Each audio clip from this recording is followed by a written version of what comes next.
Every Valentine's Day, Peter Parker records a message for Gwen Stacy. She has been dead for 30 years.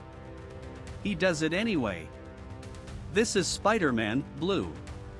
A 6-issue limited series published in 2002 and 2003, written by Jeph Loeb and illustrated by Tim Sale.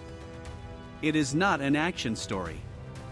It is a love story. Specifically, it is about the love that ended before Peter Parker understood what he had. The series is structured as a recording.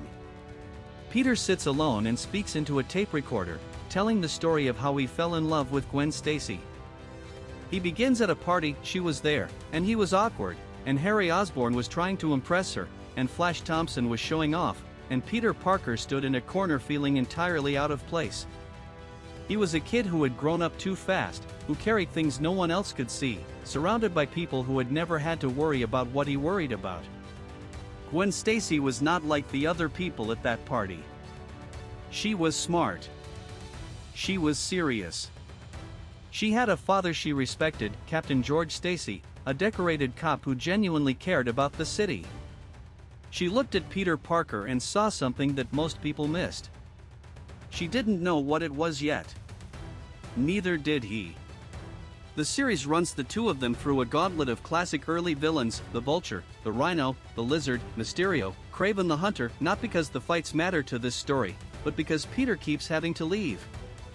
Every time something real is about to happen between them, every time a conversation gets honest or a moment gets close, he gets a tingle and has to manufacture some excuse to disappear.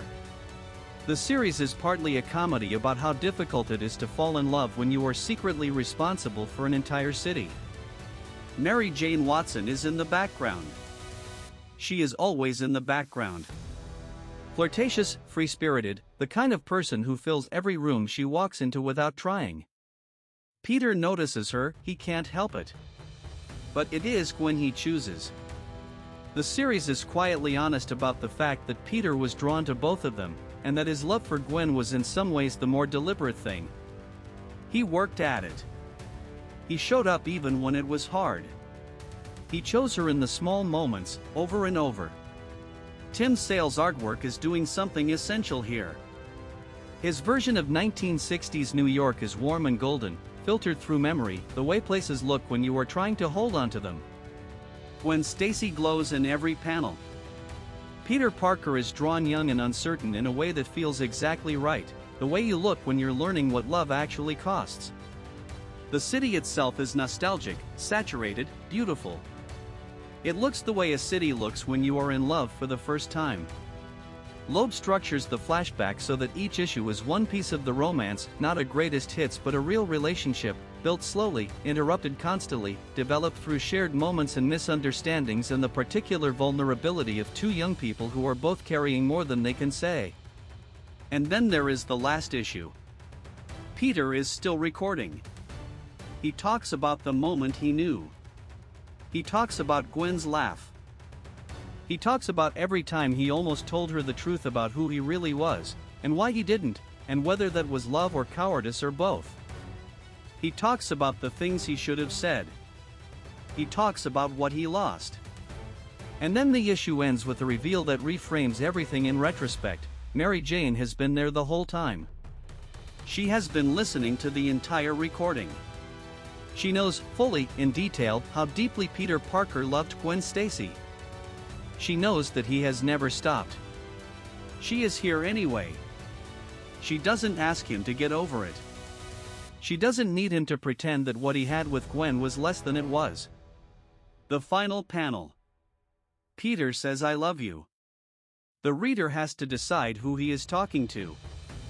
Jeph Loeb has said that he wrote this series partly as a response to arguments that Spider-Man should never have been married, that Peter Parker is better off single. His answer was that the love story is not the problem. The love story is the whole point. It includes Gwen, who came first. It includes MJ, who understood everything and chose to stay. It includes Peter Parker, who learned that you can carry grief for someone you've lost and still love someone who was right in front of you. That those two things are not in conflict. Spider-Man, Blue came out 2 years before the first Sam Raimi Spider-Man film made Gwen Stacy known to a mass audience. It was writing for people who already knew the ending, who already knew that the woman in these golden, warm, luminous flashback panels was going to die on a bridge one night while Peter watched. That is the specific cruelty of what Loeb and Sale built. You know how the story ends. You read it anyway because the love itself was real. This is what Spider-Man Blue was about. Not the fighting. Not the villains. Not even the grief, exactly. It is about the fact that Peter Parker had something extraordinary, and he knew it, and he lost it, and he never forgot it. And that someone who loved him decided that was enough. Spider-Man Blue. The best love story ever told in a Spider-Man comic.